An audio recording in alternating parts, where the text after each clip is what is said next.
Are you one of those people for whom things just never seem to work out? Do things consistently turn out badly for you? Do you often find yourself saying, "It should have worked, but it didn't"? Do you know someone who seems to have a magic touch? He's always in the right place, at the right time, and seems to fall into success and opportunity by accident. It's like he goes through life singing this little tune, "Doot-de-doo." Well, believe it or not, I found the answer to why some people have this magic and some don't. It lies in applying the principle of conformity. You're probably saying, "You gotta be kidding. This is a joke." But just give me time to explain. First, a question. Who is conforming and who isn't in this lineup of accountants and an old hippie? And who's conforming and who isn't in this lineup of old hippies and one accountant? I know what you're thinking, but before you answer, remember that conformity is relative to the situation. It depends on context. To explain this, think about a large wall. I mean a really big wall. There's a person standing by this wall trying to get through by repeatedly hitting his head against it. Let's say this is you. I can almost hear you saying, "It should have worked, but it didn't." You have probably bought into the principle that says, by conforming, there's that word, to OPV, other people's values, I'll be fulfilled. But what you really get is frustration. It's almost as if a giant hand is pointing its finger at you, showing you what you ought to be doing, what you should think, and who you should be.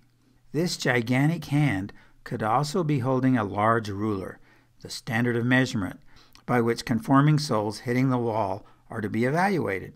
When I was a kid, my father tried to turn me into a farmer, like him. One day he assigned me to weed some corn. I did such a good job and expected a pat on the back. Instead of it, I got a kick lower down.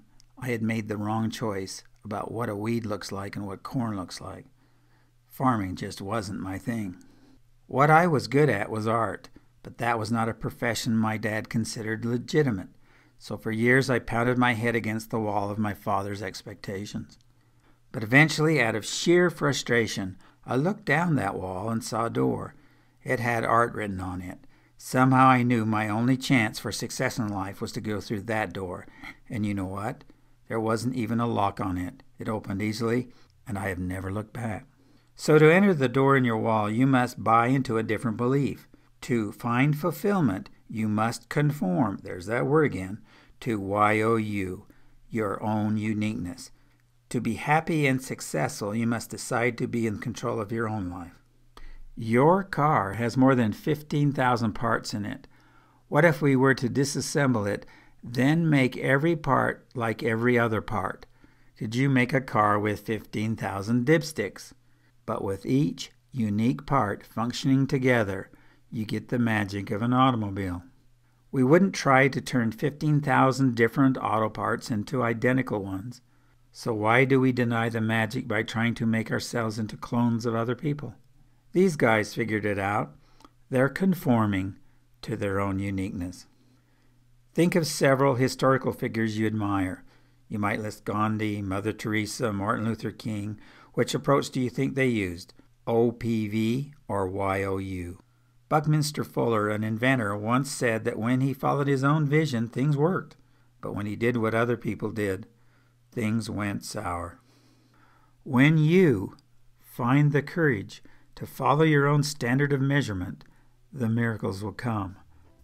The magic is in your own hands, and the open door is waiting. I'm Kurt Hanks, and this is a Rapid Visual.